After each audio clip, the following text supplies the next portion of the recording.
Mission शक्ति कार्यक्रम में आप सभी का मैं स्वागत करता हूँ।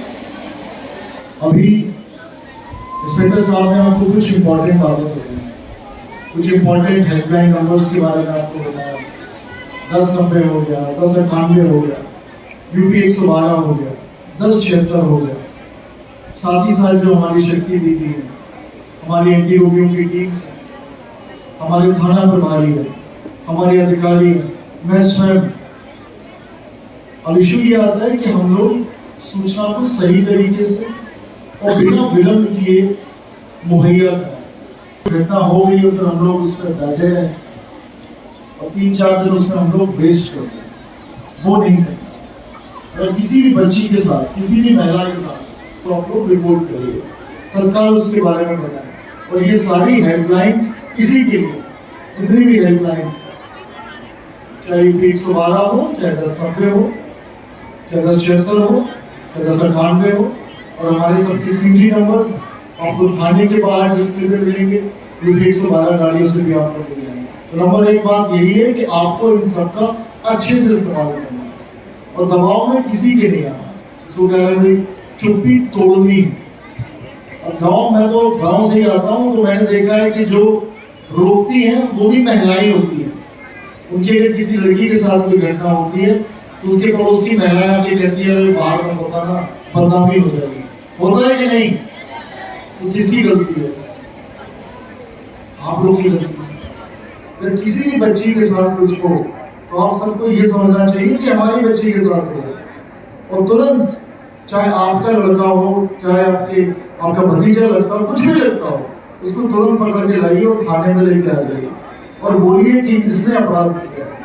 कोई बाहर के नहीं होते। जितने भी महिला संबंधी अपराध होते हैं उसमें 90% से ज्यादा लोग उसके परिचित होते हैं। कुछ घर के लोग होते हैं, कुछ रिश्तेदार होते हैं, कुछ मोहल्ले के लोग होते हैं, और कुछ स्कूल के लोग होते हैं, और कुछ उसके दोस्त होते हैं। बाहरी व्यक्ति बहुत कम होते हैं। तो किसी महिला के साथ गलत कार्य करते हैं, छेड़खानी करते हैं, उनको जॉब करते हैं, बहुत कम होते हैं। और इन परिचित लोगों को, जो उसके संबंधी होते हैं, इनको आश्रय देने वाले, इनको बचाने वाले हम सब लोग हैं। एक फिल्म आई थी बहुत साल पहले, शायद आप लोगों ने देखी हो, मदर इंडिया। देखी किसी ने? बाहर किसी ने देखी मदर इंडिया? तो मदर इंडिया में एक सीन है, आखिरी सीन है शायद, जिसमें मां नरगिस और उसका लड़का सुनील दत्त एक डाकू होता है, और सुनील दत्त एक लड़की को गांव से उठा के ले जाता है। तो उसकी माँ हाथ में बंदूक लेके उसको रोकती है, बेटा उसको छोड़ दो नहीं तो मैं गोली मारूंगी। और उसके बेटे को लगता है कि मेरी माँ तो मेरी माँ है, गोली नहीं मारेगी, और वो उसको लेके जाने लगता है और उसकी माँ उसको गोली मारेगी। क्या ऐसी माँ अब है? क्यों नहीं? गिरावट आ गई क्या हम लोग के मूल्यों में? अगर मैंने तो कोई केस नहीं देखा, मुझे 7 महीने बिजनौर में आ गए, कि कोई माँ ने, कोई बहन ने अपने भाई और अपने लड़के को मेरे ऑफिस लेकर आए और कहा कि इस लड़के ने छेड़खानी की है, इसको अब जेल में डाल। तो ये हम लोग को सोच बदलनी है। पुलिस या सरकार या प्रशासन बहुत कुछ नहीं कर सकते जब तक आप लोग ना चाहो। सोच बदलनी है। अगर आपका लड़का किसी के साथ गलत कार्य कर रहा है तो उसको लेकर थाने आइए। कल किसी लड़की के साथ गलत कार्य हुआ है, हो सकता है वो आपकी लड़की के साथ हो जाए कुछ दिनों बाद, क्योंकि इन सब चीजों में कोई किसी को नहीं देखता। अच्छे सगे रिश्ते लोग तार-तार कर देते हैं। मेरे पास बहुत सारे केस आते हैं, भाई बहन तक के केस आते हैं। आप समझो इस चीज में, इसमें आंखें बंद नहीं करनी है। आपकी आंखों के सामने सब कुछ होता है। जो यहाँ पे जितनी भी मातृशक्ति है, माँ है हमारी, उनको सब पता होता है घर के अंदर क्या है, घर के बाहर क्या है। लेकिन हमें और आप सभी को मदर इंडिया बनना है। बनेगी? नहीं लग रहा मुझे, बहुत कम संख्या में लोग लग रहे हैं। सबको मदर इंडिया बनना है, क्योंकि मैं, ऐसा नहीं कि मैंने देखा नहीं, मैं बात कर रहा हूं। उस गांव के कुछ लड़कों ने दूसरे गांव में जाके हत्या कर दी थी। नए लड़के थे, नई उम्र के लड़के थे, किसी की उम्र भी 25 साल से ज्यादा नहीं थी, और चुपचाप हत्या करके नकाब बांध के चले गए, मोटरसाइकिल से हत्या करके। और अपने घर में आके सो गए। और ये ऐसा केस था कि बहुत सांप्रदायिक सौहार्द का बड़ा बिगाड़ने वाला था। पुलिस गई, गांव ढूंढ रहे थे हम लोग। वो एक दादी माँ लगभग 70 या 75 वर्ष की होंगी। उनसे ऐसे ही पुलिस ने पूछा कि कुछ लड़के गए थे, कुछ कांड करके आए, मर्डर करके आए किसी का। तो उस दादी माँ ने कहा कि हाँ, एक तो मेरा पोता ये सो रहा है, इसको ले जाओ। ये पिछले साल की बात है। और कितनी बहादुर रही होगी। मैं चाहता हूँ कि हम लोग को बिल्कुल, मतलब पुलिस अगर थाने पे जा रही है, गांव में जा रही है, पुलिस आपके घर में जा रही है, तो ये एक तरह से सोसाइटी का, समाज का फेलियर दिखाता है, समाज की विफलता दिखाता है। पहले कभी भी पुलिस नहीं होती, गांव में आपस में बैठ के सब कुछ हो जाता, दंड भी मिलता था, लेकिन अब कुछ नहीं होता, समझौते करा के लोग बैठा देते हैं। तो आप सभी को वो दादी माँ जिनका मैं जिक्र कर रहा हूँ, वो बनना है, मदर इंडिया बनना, वाकई मदर इंडिया बनना। अगर कोई भी अपराध करे और आपके घर में आपको पता है कि मेरा लड़का, मेरा भाई अपराध करके आया है, उसको कान पकड़ के उसको अगले दिन आप थाने लेकर आइए और बताइए कि मेरे लड़के ने यह अपराध किया। तो वो बहुत बड़ा एक सामाजिक कार्य होगा और समाज उसी से सुधरेगा। नहीं तो हम कितनी भी सजा करवा दें, कितना भी दंड दें, वो मैसेज नहीं लाता। दोनों तरफ से प्रयास होगा। जहां तक रही बात पुलिस की, तो आपने पेपर में आपने पढ़ा ही होगा, हम लोगों ने दर्जनों उम्र कैद कराई है। महिला संबंधी अपराध में पिछले 2 महीनों में हम लोगों ने 1 दर्जन से अधिक, पुलिस विभाग में 1 दर्जन से अधिक लोगों को उम्र कैद की सजा करवाई।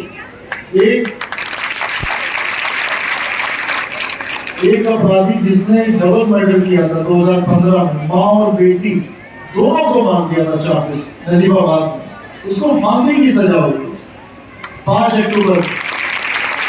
ये सारी सजाएं होती रहेंगी, पुलिस सक्रिय होती रहेगी, लेकिन जब तक आप लोग सहयोग नहीं करोगे, आप लोग अपनी ड्यूटी नहीं निभाओगे, जो मदर इंडिया की ड्यूटी है, तब तक हम लोग बिल्कुल परिवर्तन नहीं ला पाएंगे जो हमें चाहिए। जो हमें आदर्श समाज की बात करते हैं, हम लोग निर्माण नहीं कर पाएंगे, नहीं कोई बहुत ज्यादा परिवर्तन ला पाएंगे। बस मेरा आपसे यह अनुरोध रहेगा, प्रार्थना रहेगी, इस बात में जरूर आप लोग विचार करें और इन बच्चों को बिल्कुल संरक्षण दें।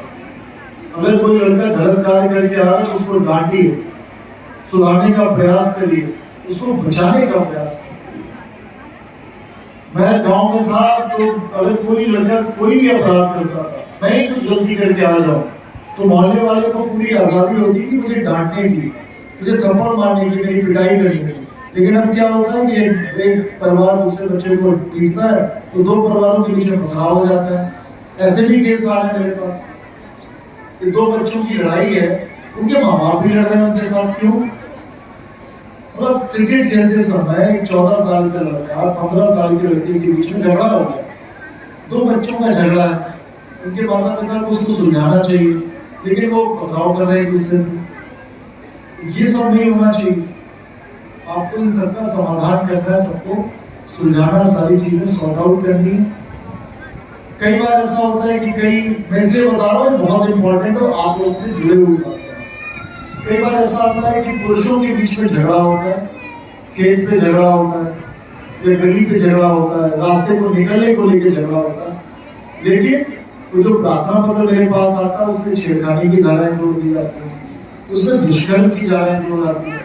ये सब मत करिए, कोई गलत एप्लीकेशन ना दे, क्योंकि अगर आप गलत एप्लीकेशन दे रहे हो, कल आपके खिलाफ भी सेम एप्लीकेशन पड़ सकती है। तो जो गलत एप्लीकेशन किसी के खिलाफ डालता है, ये मान के चले आपके खिलाफ भी सेम एप्लीकेशन पड़ सकती है। तो हमेशा कोई भी आप शिकायत करें पुलिस को, सही शिकायत करें, उसमें सच लिखें, और अगर आप सच लिखोगे तो अवश्य न्याय मिलेगा। सच्ची एप्लीकेशन से न्याय मिलता है, तो गलत एप्लीकेशन से किसी न किसी के साथ अन्याय होता है। तो अन्याय मत करिए। जो शक्ति आपको कानून ने दी है, महिला संबंधी इतने कानून बने हैं, चाहे पॉक्सो हो, चाहे दहेज हत्या का हो, और कानून है, तो इनका बिल्कुल अच्छी तरीके से इनका उपयोग। लड़कियों से मेरा अनुरोध है, हमारी बच्चियां बैठी, हमारी बहनें बैठी हैं, आप लोग बिल्कुल, आप लोगों को विश्राम नहीं करना है, आराम नहीं करना है, बिल्कुल भी थकना नहीं है। एक आपने देखा होगा एशियाड में एक महिला एथलीट जो बगल वाले जनपद की थी, नाम किसी को पता है? पारुल चौधरी, नाम सुना किसी ने? किसने सुना बेटा? आपने सुना? और किसी ने? यहाँ पे दो, यहाँ सबको सुनना चाहिए। उस महिला एथलीट ने, उसका अगर आप वीडियो देखोगे, तो आपको लगेगा कि ये नंबर 1 पे नहीं आ पाएगी, क्योंकि बहुत पीछे थी। वो आखिरी 10-15 सेकेंड वो जिस तरह दौड़ी है, उस तरह आप सभी को दौड़ना है। सिल्वर मेडल से संतोष नहीं करना, आप लोगों को गोल्ड चाहिए, नंबर 1 और नंबर 2 और नंबर 3 के दिन गए भारत के, और भारत के नंबर 1 के दिन है हर फील्ड में, हर क्षेत्र में, चाहे वो स्पोर्ट्स हो, चाहे वो पढ़ाई हो, या अन्य कोई क्षेत्र हो, उस क्षेत्र में आप सबको ऐसा टारगेट करना है कि नंबर 1 बनोगे आप लोग? बनोगे कि नहीं? नंबर 2 नहीं, नंबर 1 हर फील्ड में। वो हंगर लाइए, वो भूख लाइए, और वो भूख आपके कार्य में दिखनी चाहिए कि हाँ, मुझे तो सफलता प्राप्त करनी है, चाहे कुछ भी हो। अगर बरसात हो तो बरसात का बहाना लेके स्कूल में छुट्टी नहीं करनी है। छुट्टी तो नहीं करते हो? नहीं करनी है। बहुत ठंड पड़ गई, कोहरा हो गया, तो ऐसा नहीं करना कि स्कूल आज नहीं जाएंगे। चाहे बरसात हो, चाहे बहुत गर्मी हो, और चाहे कोहरा हो, स्कूल जरूर जाना है।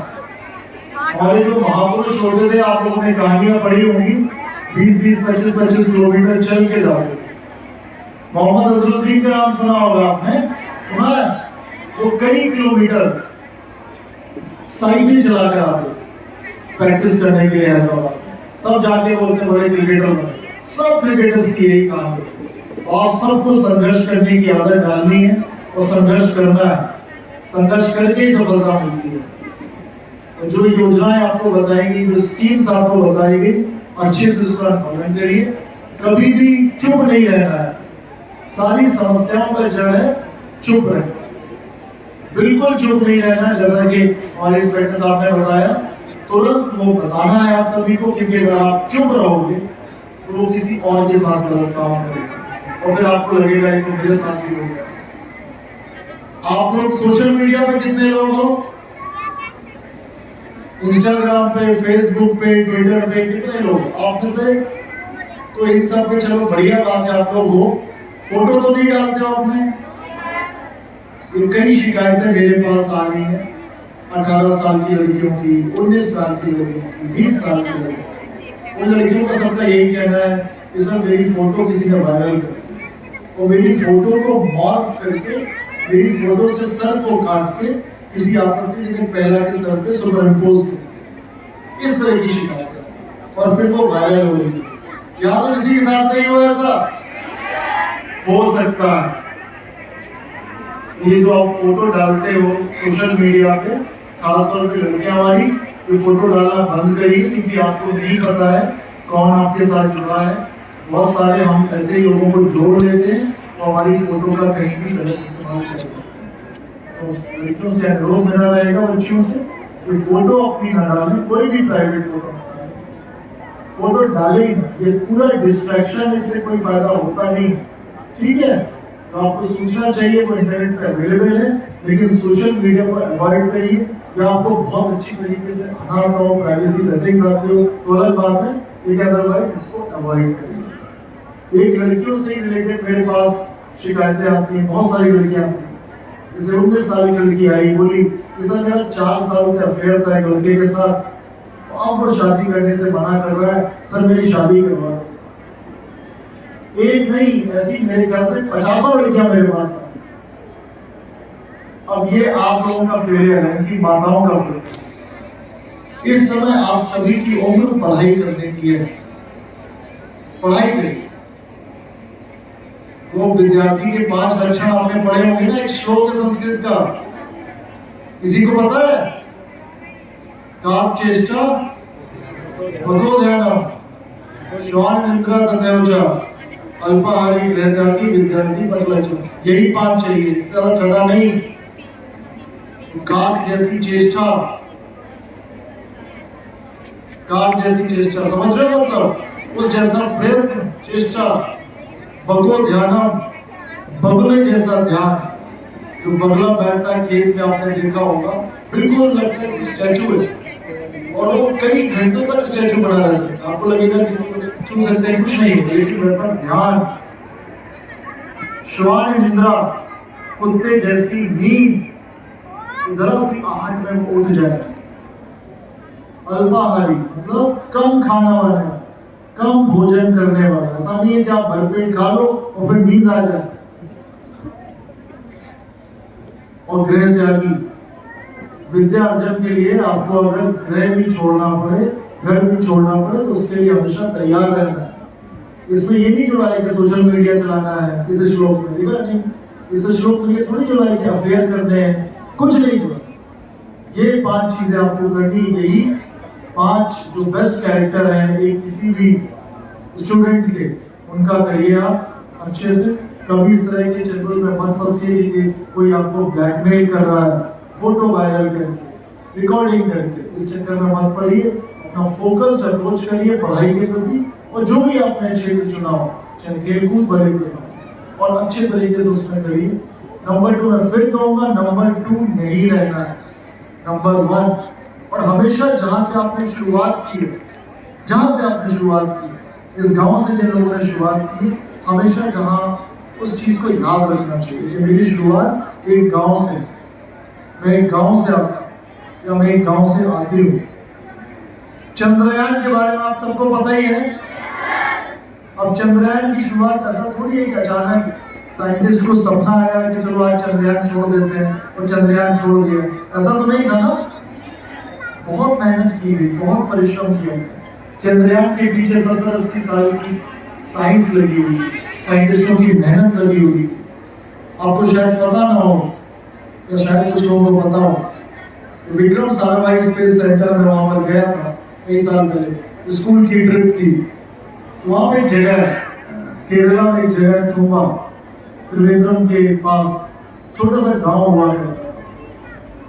और उस गांव में 70s या 60s में इंडिया का पहला रॉकेट लॉन्च हुआ उस, और वहां पर पहला रॉकेट कैसे लगाया गया था, एक साइकिल, जो Atlas cycle, hero jet cycle होती है ना, हम लोग का फैशन हो गया है कि हमको वो साइकिल चलानी नहीं, लेकिन उस साइकिल के कैरियर में बांध के वो रॉकेट गया था लॉन्च साइट।